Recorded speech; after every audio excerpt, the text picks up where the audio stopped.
Hello guys! Let's drink Arabic coffee.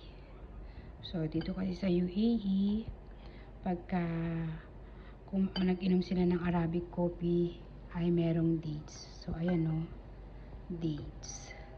So, yung iba, kukuha sila ng isang ganito, ng isang ganito, yan, susubo nilang ganyan.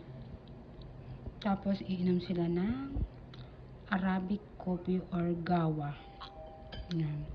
This is Arabic coffee. And then, ito yung dates. Yan. Ang sarap mga langga. Ito yung dates. Ang sarap niya. So, yan.